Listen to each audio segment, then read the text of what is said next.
कश्मीर में भारतीय जुल्म सितम की गूंज पूरी दुनिया में सुनाई दे रही है, मगर आज हम केरला के नजदीक भारतीय जेर इंतजाम एक ऐसी रियासत का जिक्र कर रहे हैं जहां 99% मुसलमान बसते हैं और जाहिर है फर्जंद आरएसएस नरेंद्र मोदी से ये बिल्कुल भी बर्दाश्त नहीं है। मैं बात कर रही हूँ बोराए अरब में 32 जजीरों पर मुश्तमिल लक्षद्वीप की। जम्मू कश्मीर को तबाह और बर्बाद करने के बाद अब ये रियासत बीजेपी के निशाने पर है। जराइम से पाक इस पुरअमन जजीरे में नफरत और हिंदुत्व के बीच बोए जा रहे हैं। खेती बाड़ी, माही परवरी और मवेशी बानी से मुंसलिक 60,000 मुसलमान आबादी पर पाबंदियों के पहाड़ तोड़े जा रहे हैं।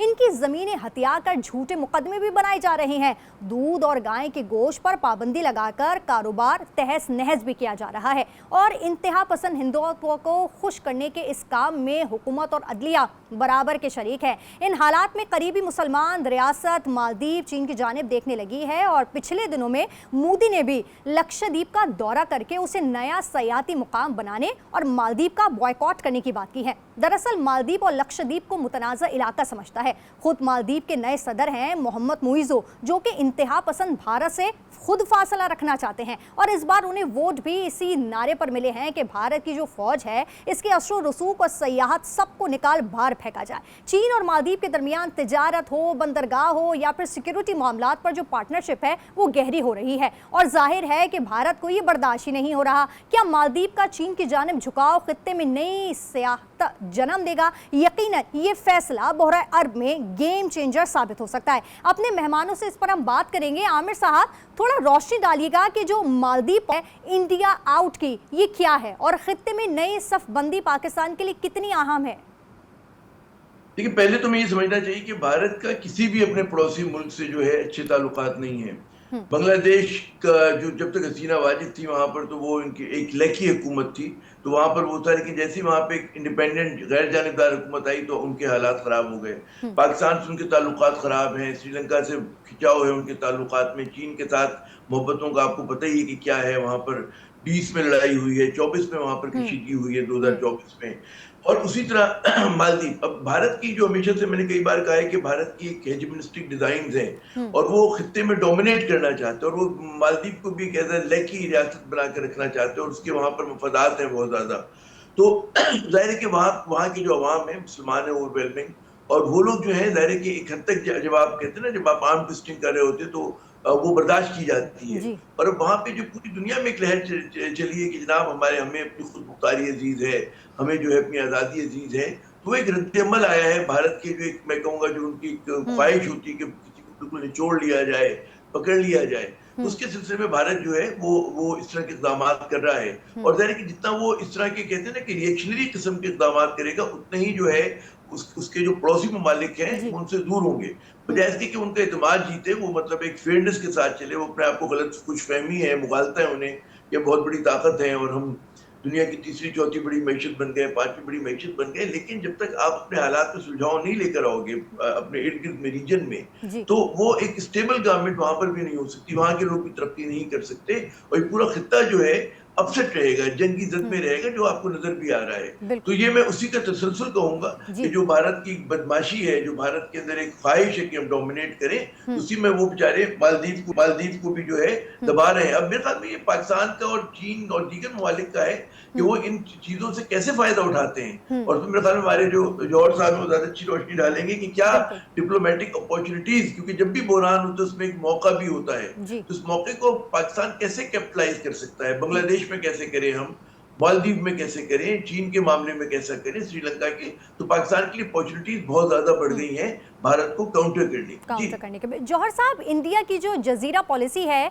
किस तरह खित्ते में फौजी अजाइम की निशानदेही कर रही है? मालदीव जैसे छोटे मुल्कों के लिए आप क्या समझते हैं कि चैलेंजेस हैं? जी बिल्कुल, आमिर साहब ने सही कहा कि एक तो खैर ये कि हिंदुस्तान की जो कोशिश है ना कि पूरे खित्ते पे जनूबी एशिया में जो सारे कंट्रीज़ हैं उन सब पे ही वो चाहते हैं कि एक अपनी हेजेमनी कायम करें इस खित्ते में, ये सारे मुल्क जो हैं उनकी क्लाइंट स्टेट्स बन जाएं। तो ये जो एक रवैया जो उनका है जिसमें आपको बहुत ही ज़्यादा ह्यूब्रिस नज़र आता है, बहुत ही एक वो कॉन्डिसेंडिंग किस्म का जिसे कहते हैं, उसमें गरूर और तहकीर अमेज़ का किस्म का रवैया, तो वो किसी भी मुल्क को पसंद नहीं है। और उसकी वजह क्योंकि सारे मुल्क ही चाहते हैं कि जो ताल्लुकात हैं वो आपस में एक बराबरी की सतह पे होनी चाहिए, एक म्यूचुअल ट्रस्ट पे होने चाहिए, म्यूचुअल रिस्पेक्ट पे होने चाहिए, और वो मतलब एक म्यूचुअली बेनिफिशियल होने चाहिए। तो वो जब हिंदुस्तान नहीं करता तो उनके हर मुल्क के साथ ही प्रॉब्लम्स हैं, जिस तरह सही कहा गया, बेशक वो श्रीलंका हो या बांग्लादेश हो या फिर इवन मालदीव्स है, पाकिस्तान तो है, खैर आपको पता ही है हमारे साथ जो उनके ताल्लुकात हैं कैसे रहे हैं, हर मुल्क इस खिते का। तो उसमें अच्छा, अब इसमें ये इंटरेस्टिंग है कि मालदीव्स में हिंदुस्तान की फ़ौज भी रही है और उन्होंने फिर बड़ी मुश्किल से उसको निकाला। वो फिर जब निकाला तो फिर हिंदुस्तान ने दोबारा से उनको वो टेक्निकल स्टाफ के बहाने से दोबारा से उनमें से को भेज दिया। तो बिल्कुल उसमें वो एक उनका वो इलेक्शन इशू भी बना। उसके साथ ही साथ फिर मालदीव्स ने ये किया कि वो फिर देखिए, चाइना जो है ना, चाइना की तरफ से इन्वेस्टमेंट्स जो सी हैं वो आती हैं इन सारे मुल्कों में। चाइना का कोई वो पॉलिटिकल दबाव नहीं होता, उनकी कोई कोशिश नहीं होती कि किसी किस्म का भी वो कोई गलबा हासिल करें, वो ना कोई इन्फ्लुएंस हासिल करें। उनकी कोशिश होती है कि आपस में ब्रिजेस ऑफ कनेक्टिविटी बनाएं, ब्रिजेस ऑफ ट्रेड बनाएं, ब्रिजेस ऑफ इन्वेस्टमेंट बनाएं। और वो मालदीव्स में भी, जिस तरह मैं जर्मनी में था जब सफ़ीर, तो वहाँ पे मालदीव्स के जो सफ़ीर थी, खातून थी, तो उन्होंने कहा कि जी देखें, हमें ज़रूरत थी दो हमारे जो जजीरे हैं, वो छोटे छोटे जजीरे हैं, उसमें माली जो है वो कैपिटल है, तो उसमें पुल बनाना था और वो हमारे पास बिल्कुल उस किस्म के रिसोर्सेज नहीं थे, तो वो चाइना ने आके सारा बनाया। तो जो है ना, इसी तरह और बहुत से मंसूबे जो उनसे हैं, तो चीन ऐसे मंसूबे पे वहाँ पे काम करता है जो कि उनके लिए बेनिफिशियल है और जो है ना दोनों मुल्कों के ताल्लुकात को आगे बढ़ाते हैं। इसी तरह उनकी ट्रेड भी पहले से ज़्यादा उसका रुख जो उनसे चीन की तरफ हो गया। तो ये हिंदुस्तान को ये समझ लेना चाहिए कि उनकी ये पॉलिसी नाकाम हो चुकी है कि जी वो इस खिते को ये समझते हैं कि जिस तरह इंडियन ओशन को उन्होंने समझना शुरू कर दिया कि ये शायद इंडियाज़ ओशन है, कि जिन्होंने उसका सिर्फ नाम है, जो है उसका मतलब ये तो नहीं है कि आपका ये बैकवाटर्स बन गए। तो इसी तरह अब जो है मालदीव्स भी उसी में वाक़या है और उनके करीब ही है, तो उसको भी यही समझते हैं। पहले श्रीलंका पे उन्होंने कोशिश की, बहुत साल दहाइयों तक वहाँ पे सिविल वॉर करा दी। अब जो उन्हीं की वजह से थी, वो सारे तामिल जो टाइगर्स को ज़्यादा सपोर्ट करते थे, तो अब वो इवेंचुअली खैर वो ख़त्म हुई। इसी तरह मालदीव्स में भी पहले भी, अभी नहीं, इससे पहले भी बहुत से, ये 80s से 70s से चला आ रहा है, बहुत से इनके आपस में इसी तरह के इरिटेंट्स हैं। और उसकी वजह यही है कि वो कोई बराबरी की सतह पे ताल्लुकात और एक ऐसे जो है ना, सिर्फ जो जिसे कहते हैं ना कि म्यूचुअली ट्रस्ट पे बेस्ड ताल्लुकात जो हैं, वो हिंदुस्तान चाहता ही नहीं है। उनकी कोशिश होती है कि डोमिनेशन की तरफ जाएं, जो है ना वो ये सारे मुल्क जो हैं इस खिते के, वो उनके वो बन जाएं, बिल्कुल ही जो है ना डोमिनियंस बन जाएं। तो वो तो फिर किसी को भी कबूल नहीं है।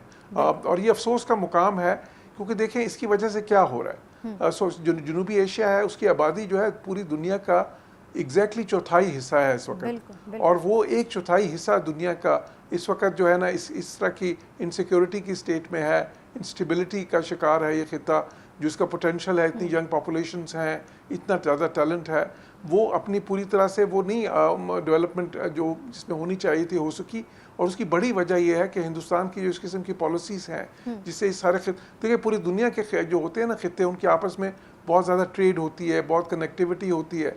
ये एक ऐसा खिता है जहाँ पर सिर्फ 5% जो ट्रेड है वो मुल्कों की, इन मुल्कों, ये जनूबी एशिया के मुल्कों की वो आपस में है, इंट्रा रीजनल ट्रेड जिसको कहते हैं। बाकी सब बाहर के मुल्कों से कोई कनेक्टिविटी उस किस्म की नहीं है। और ये सार्क जो है एक ऑर्गेनाइजेशन जब बनी थी, तो उसका ख्वाब ये था कि ये सारा जो है ना, ये जोड़ेगी सारे जो है ना रीजनल इंटीग्रेशन को प्रमोट करेगी, इस खिते में ताउन को वो जो है ना वो जो है पजीराई देगी, लेकिन उसकी बजाय उसको भी उन्होंने डिसफंक्शनल कर दिया।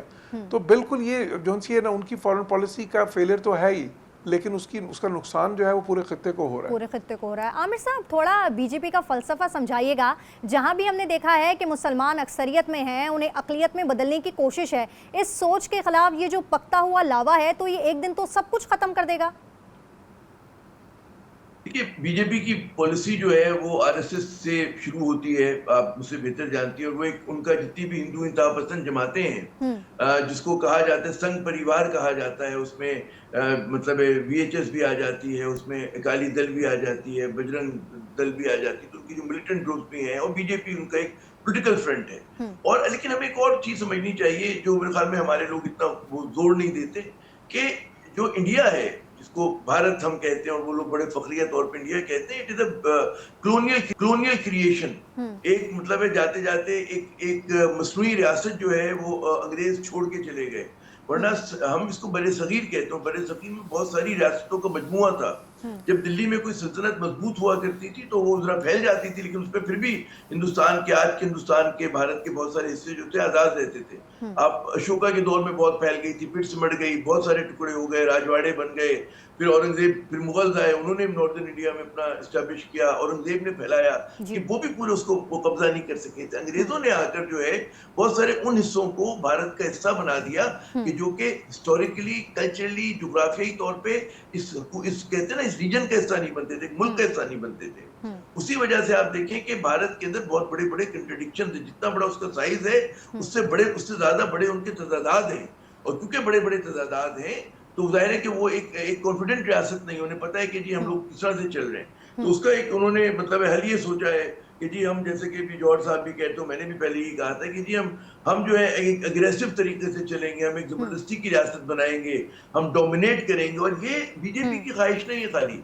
आप नेहरू की, मैंने कई बार कहा कि नेहरू ने किताब तकसीम से पहले लिखी थी, डिस्कवरी ऑफ इंडिया, उसमें जो उसने विजन लिखा था भारत का वो यही था कि जी हम एक बड़ी पावर होंगे, और ये उसका एक विजन था। लेकिन उसके ये बड़ी बड़ी ताकत बनने के ये शराइत पूरी नहीं करते, क्योंकि ये अननेचुरल, गैर फितरी रियासत है। बिल्कुल। और आमिर ये साहब, बात हमारे हमें पास बड़ा थोड़ा हम ठोक वक्त के जो है कहना वो चाहिए। वक्त की थोड़ी कमी है। जौहर साहब से मैं ज़रा सवाल करना चाहती हूँ कि अगर मालदीव खुद को भारतीय तसल्लुत से आज़ाद करता है तो क्या लक्षद्वीप में भी हम कोई ऐसी तहरीक की तवक्को कर सकते हैं, क्योंकि वहाँ भारतीय मजालिम इंतहाओं को छू रहे हैं? जी जौहर साहब।